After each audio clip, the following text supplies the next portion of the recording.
Hi everyone, চলে এসেছি অনেক দিন পর একটা নতুন ভিডিও নিয়ে। আসলে আজকে বানাচ্ছি না, বলবো না, আপনারা দেখবেন তারপরে নিজেরা কমেন্ট করবেন যে কেমন হয়েছে।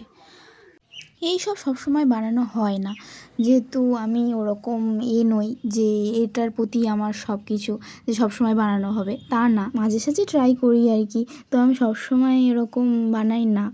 তো আমি ফেব্রিক ক্লে এই সব দিয়ে কিছু কিছু জিনিস বানাই, মাটির জিনিস এরকম বানানো হয় না এমনি। তাই অতটাও কনফিডেন্স নেই আমার এর প্রতি যে হ্যাঁ আমি ভালো বানাবোই, আপনাদের একদম ভালো লাগবে, এটা বলছি না আমি। তো এই আর কি, স্কিপ করবেন না, আবারও বলছি স্কিপ করবেন না, নাহলে মিস করে যাবেন। এতক্ষণে হয়তো আপনারা বুঝে গেছেন যে আমি কি করছি, তো মুখে বলবো না, ক্লু দিচ্ছি। তো তার আগমন সামনেই, তাই উপলক্ষেই আমি বানিয়েছি। তো আমি জানি না কতটুকু বানাতে পেরেছি, আমি বারবার বলছি আমি জানি না কতটুকু বানাতে পেরেছি।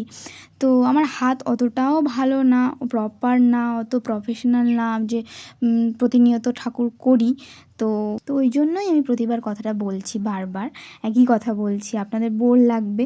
তো কিছু করার নেই, আমি নিজের প্রতি নিজে কনফিডেন্স পাচ্ছি না, তো তাই জন্যই বলছি আর কি। মানে বারবার দেখুন, মাঝে সাঝে বানানো একটা আর প্রতিনিয়ত বানানোর একটা কনফিডেন্স ওটা সম্পূর্ণ আলাদা। তো ওই জন্যই আমি বারবার বলে ফেলছি, এটা আমি জানি। আমি এই শ্যুটটা বানিয়ে নিচ্ছিলাম, আসলে কিছুতেই বানাতে পারছিলাম না, মানে প্রপার হচ্ছিলোই না, একদিক মোটা একদিক সরু এরকমই হয়ে যাচ্ছিলো, ঠিক মানে হিমশিম খেয়ে যাচ্ছিলাম যাকে বলে।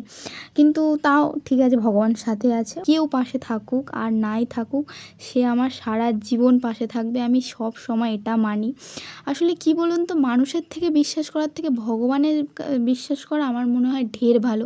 আমি যাকে সব থেকে বেশি মানি, যাকে সব থেকে বেশি বিশ্বাস করি, তার নাম করে, তার স্মরণ করে আমি যেটুকুই শুরু করি, যখন যাই শুরু করি না কেন, আমি ঠিক আমার ঠিক সেই কাজটা উতরে দেয় সে। তো যাই হোক, অনেক কথা বললাম।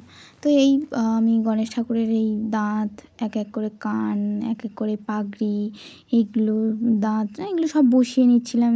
তো ওই আর কি সব কমপ্লিট করছিলাম আস্তে আসলে আস্তে। কাঁচা আছে তো, মাটির জিনিস যেহেতু সঙ্গে সঙ্গে রং করা যায় না, তো রং করলে ভালোও লাগবে না, রং করা যায় না টোটালি বলতে গেলে। যদি আমার এরকম কোনো মানে আলাদা করে প্ল্যান নেই যে আমি রং করবো বা কিছু, জাস্ট মনে হলো বানাই, তো ওই বানিয়ে পোস্ট করছি। আমি জানি না আমি রং করবো কি না, তো আমি যদি রং করি আমি আবার ভিডিও করব, তো আপনাদের সামনে আমি আবার দেখাবো যে রঙের আগে এই ভিডিওটা, রঙের পরে কেমন লাগে। তো ওই আর কি। আর লাস্টে আমি ভুলে গেছিলাম, আসলে আমার মাথা থেকে বেরিয়ে গেছিলো যে মালা, এই যে হাতের এগুলো চুটটুর এগুলো মানে করতে হয়, সে আমার খেয়াল ছিল না। তো তারপর যখন মনে পড়লো আমি আবার সেগুলো আস্তে আস্তে বানালাম। তো আমার ফার্স্ট আমার মাথায় ছিল না, ওই জন্য বানানো হয়নি, আবার বানিয়েছি। বানানো হয়নি বলতে, ওটা ভাবিনি যে বানাতে হবে, মানে জাস্ট ক্যাজুয়াল শুরু করেছি, অত মাথায় ছিল না, তো বানিয়ে দিয়েছি অ্যাকচুয়াল। তো যাই হোক, আমি জানি আমি অনেক বকে ফেলেছি। তো এই লাস্ট গণেশ ঠাকুরের ফিনিশিং লুক, তো দেখে বলবেন কেমন হচ্ছে। টাটা।